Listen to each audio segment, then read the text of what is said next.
Rockefeller, how it happened in these discussions? I met Rockefeller through a female attorney I knew who called me up one day and said, one of the Rockefellers would like to meet you. I had made a video called Mad as Hell, and he'd seen the video and wanted to meet me. I knew I was running for governor of Nevada. So sure, I'd love to meet him. And I met him, and I liked him, and he was a very, very smart man. And we used to talk and share ideas and thoughts. And he's the one who told me 11 months before 9/11 ever happened that there was going to be an event.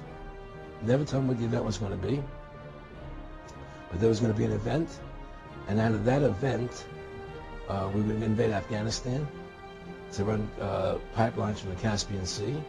We were going to invade Iraq, you know, to take over the oil fields, establish a base in the Middle East, and make it all part of the New World Order. And we'd go after Chavez in Venezuela. And sure enough, later 9/11 happened, and I remember he was telling me how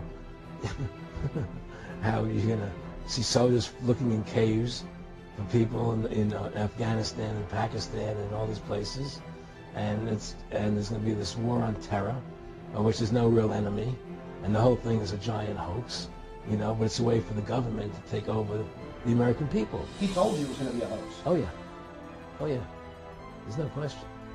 He says, there's going to be war on terror, and he's laughing. There's no...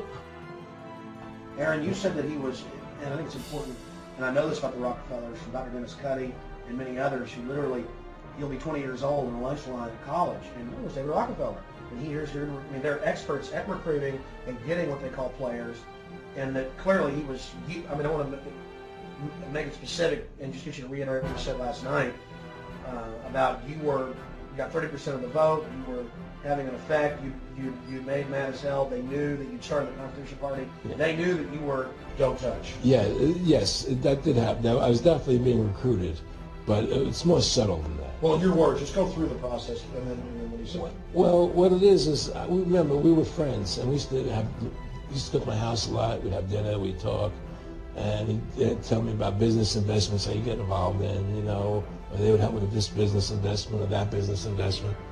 And was I interested in joining the Council on Foreign Relations? You know, I would have to get a letter to join them, but was I interested in that? And, you know, just stuff, you know, leading you on. And I used to say to him that I never really did that because that was when I was coming from. And as much as I like you, Nick, you know, your ways and my ways were the opposite side of the fence. You know, I don't believe in enslaving people. Side of the fence. And, you know, I don't believe in enslaving people. You know, and he would come back with, "Oh, I do." Well, it would be more like, you know. It's better for them. Well, it's more like, you know, how do I put it? It was like, what do you care about them? What do you care about those people? What difference does it make to you? Take care of your own life. Do the best you can for you and your family. What do the rest of the people mean to you? They don't mean anything to you. They're just serfs. They're just people. You know, it was just a lack of caring, you know, and that's just not who I was. It was just sort of like cold, you know. It was just like cold, you know. And I used to say to him, what's the point of all this? You have all the money in the world you need. You have all the power you need. What's the point? You know, what's the end goal?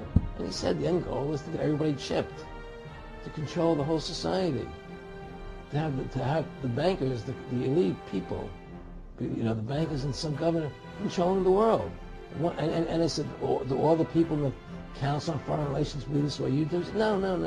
You know, most of them believe they're doing it right. Well, my friendship with Nick Rockefeller was one where we expressed ideas to each other and thoughts and philosophies, and he wanted me to become part of what they were doing, and for me to become a member of the CFR, and offered various business opportunities for me to get involved in, and for me to not take up the fight or the battle that I've been taking up in the past. You know, to drop that idea, because what was the point of my fighting for the people? Now, I was a guy who was very successful in the movie business, and I saw the truth of what was happening. I tried to express it to the people, and rather than having me express it to the people, they wanted me to join their side because I was a mover and a shaker, and rather than me opposing them, to join them. It was real simple. And he tried to recruit me into that situation, and I didn't go for it. Did he get angry when you didn't go for it? No, no. And you know, it's like, you know, I remember one time he said to me, "You join us, so you have an ID card there, and you know, you have a chip, and your chip will say KMA on it." And I said, "What does KMA mean?" He said, "It means kiss my ass." And anybody stops you, a cop or whatever, and you show them your card or your chip, and they'll not leave you alone because you're one of us, you know. And you know, why are you fighting for the people for? What is that about? The people just, you know, they have to be ruled. They have to be, you know, the Constitution, what you're standing for, is only for a few people. It's only a few individuals that can live that way, you know. And we believe that it's best for society to be ruled by an elite people who control everything. And I said, I don't believe that. You know, I believe God put me on this earth to be the best person I could be, and put everybody on this earth to be the best they could be, not to be a slave and a sheep to you and these people. And I don't understand why you want to control everything. What is the need for that? You know? And I asked them, do all the people in the Council of Foreign Relations feel the same way you feel? I said, no, a lot of them think they're doing the right thing. They think that socialism is the best way to go. They think that, you know, that they're doing the right thing. But the people at the top, they all know the truth of what's happening. And that's what it is. So it's compartmentalized within the elite structure as well. Of course it is. Of course it is. I mean, all the people that are in the CFR, was that 2,000 to 3,000 people? If you go to like Dan Rather, they don't know what's going on. They join the CFR because it's prestigious. They think it's good for business. It's good for this. You know, they don't know what's really happening. You know, the evil that comes out of it, that's emanating out of it. You know, and to me, you know, the biggest evil is what's happening right now, because what happened on 9/11. I mean, Nick and I discussed many things. One of the things we discussed, or he brought up in conversation, was reducing world population, and felt that there were too many people in the world. In a way, I agree, there are too many people in the world, but I don't think I have the authority to say who's going to die and who's not going to die, you know. But they felt that they wanted to reduce world population, and he felt that it should be reduced by half. He even mentioned to me once they were having a real problem trying to solve the Israel problem. Did you ever talk to Nick Rockefeller after he told you all this and then 9/11 took place? No. No. But he did. I told you. He told me that you're going to see men running around caves looking for Osama bin Laden. You know, you're going to see men looking for, you know, these guys, and they're going to, you know. They told you it was all going to be bull. It's a phony. The whole thing is a fake. It's a fraud. Was he laughing, or was he just coldly saying this? No, it was more laughing. Cynical. Laughing. You know, it was more like, how stupid everybody is. How stupid everybody. 日本人の 99.99% が知らないこと、金のショー。こんにちは、ひろりです。今回はいよいよ世界の大きな問題をご紹介していきます。皆様はお金を誰が作っているかご存知ですか？そしてそれが戦争に深く関わっていることもご存知でしょうか？言うまでもないことですが、戦争は悲劇以外の何物でもありません。شو اسمك عمو؟ انت وين ابوك؟ وين؟ وين مات؟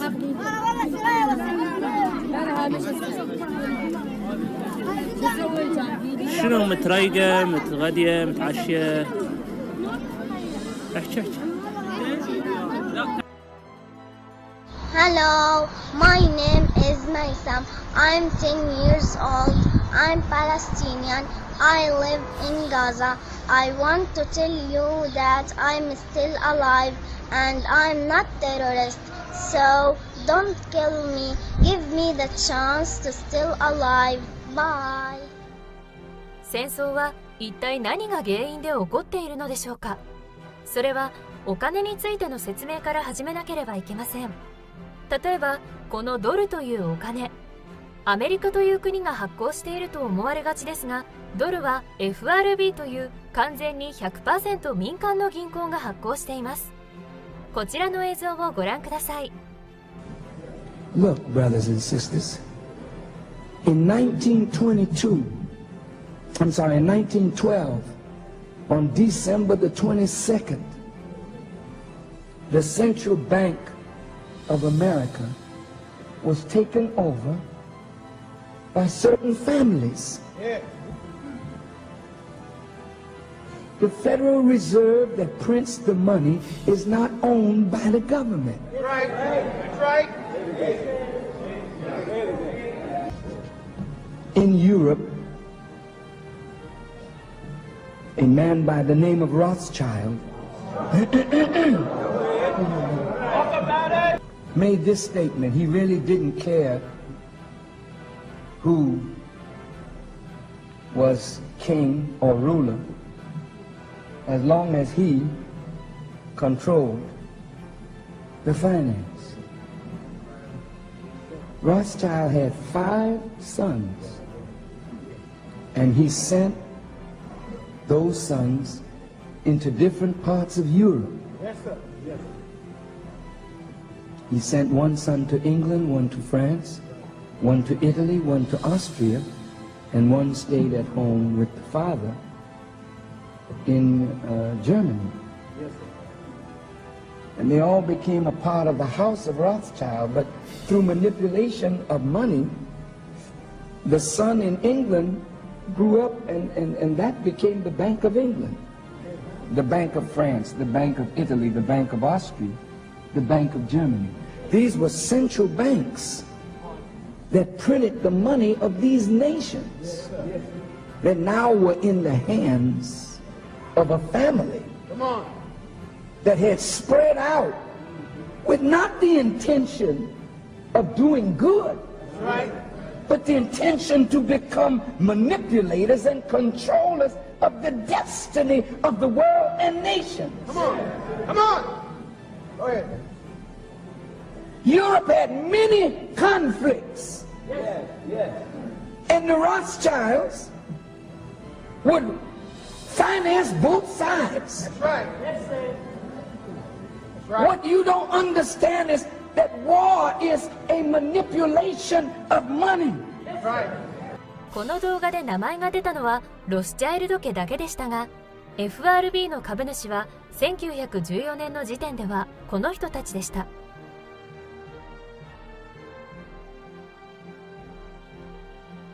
現在 FRB の株主は完全非公開になっていますが、彼らが株を手放していなければ今もこれは変わらないでしょう。そして問題点ですが、お金はまず FRB が発行し、それを普通の銀行や政府に貸し付けます。政府はそのお金で国家運営を行いますが、 FRB からお金を貸し付けられているので、毎年とんでもない額の利子を FRB に返済しています。そしてそれは当然国民の税金から支払っており、もしドルを国が発行し余計な利子を払う必要がなくなれば、アメリカ国民は税金の 40% を払う必要がないとも言われています。これらの件は大学の教授でも知らない方は多いですが、一部気づいた市民はブチギレています。 Bob, this is powerful, isn't it?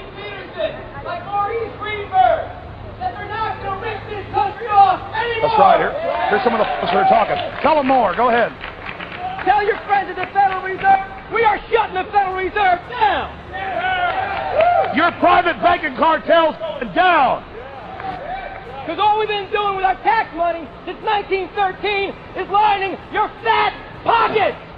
ちなみに日本の中央銀行日銀はジャスダックに上場しており、株の所有者は 55% が政府ですが、残りの 45% は非公開。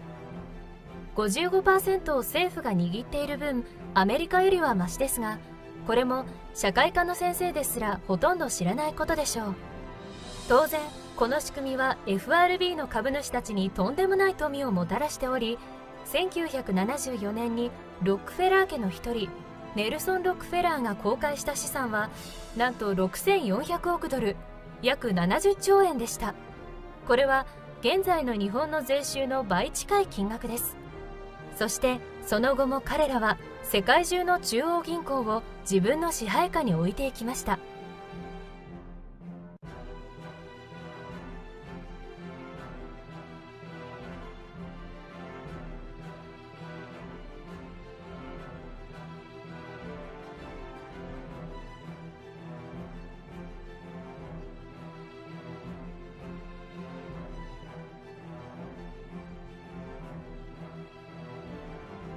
アフガニスタンは911でテロとの戦いを名目に戦争へ。イラクは大量破壊兵器を持っていると疑われイラク戦争を起こされますが、イラクは大量破壊兵器を持っておらず、さらにフセイン大統領は処刑されました。リビアもアメリカの軍事介入で最高指導者カダフィが殺害されます。非人道的な独裁者だと宣伝されたカダフィでしたが、リビアは教育は大学まで無料、健康保険も無料、職に就けない者には住宅を提供するという人道的な国家であり、カダフィはアフリカの英雄でした。そしてこれらの国の中央銀行はロスチャイルド家の支配下に。さらにスーダン、パキスタンも支配され、残るはシリア、イラン、北朝鮮、キューバですが、イランはアメリカが核合意から離脱するなどこれから揉める気満々で、北朝鮮、キューバは落ち着いたように見えますが、予断を許さない状況です。そしてシリアも。 I want to talk to you about why the New World Order hates Syria and why they are attacking the country now. The New World Order is a plan to bring all nations under the control of one power. People might argue about who the real power is behind this agenda, but those who are observant will notice that this New World Order, or NWO, is the end game. Syria has always resisted and is the front lines against the New World Order. One of the ways that Syria resists is that Syria does not have a Rothschild central bank. A Rothschild central bank is a bank that has been bought by the Rothschild family, one of the richest and most powerful families in the world. It is a bank which is under the control of the Bank of International Settlements, which decides how much money is worth in a nation and how much debt a nation has. In Libya, one of the first things that happened after NATO took over that country is their central bank was turned into a Rothschild central bank. このように中央銀行がロスチャイルドの手に落ちていない国は戦争を仕掛けられ支配されます。もちろん中央銀行だけでなく石油のためなどもありますが、それも含めてお金のために戦争をしているのです。また911に関しては戦争をするためのアメリカの自作自演ではないかという説も。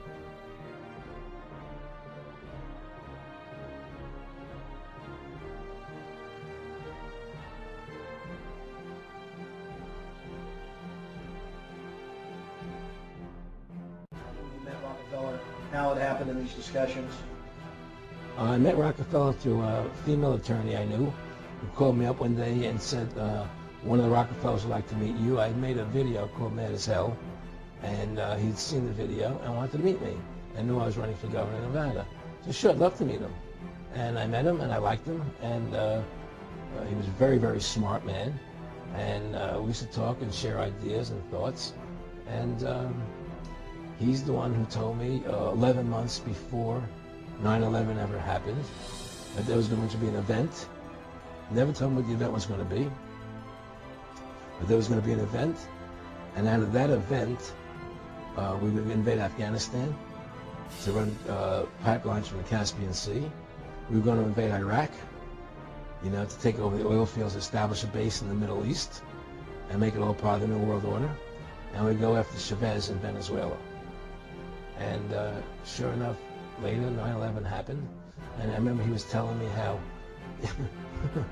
how you're gonna see soldiers looking in caves for people in Afghanistan and Pakistan and all these places, and there's gonna be this war on terror, of which there's no real enemy, and the whole thing is a giant hoax, you know, but it's a way for the government to take over the American people. He told you it was going to be a hoax. Oh yeah, oh yeah, there's no question. He says, there's going to be war on terror, and he's just laughing. There's no, you know. They told you it was all going to be bull. It's a phony. The whole thing is a fake. It's a fraud. Was he laughing, or was he just coldly saying this? No, it was more laughing. Cynical. Laughing. You know, it was more like, how stupid everybody is. How stupid everybody. いかがでしたか？人類最大とも言える問題。それは通貨発行権が民間企業の手にあるということ。それにより格差はどんどん開き、一般市民の暮らしはどんどん貧しくなっていくのです。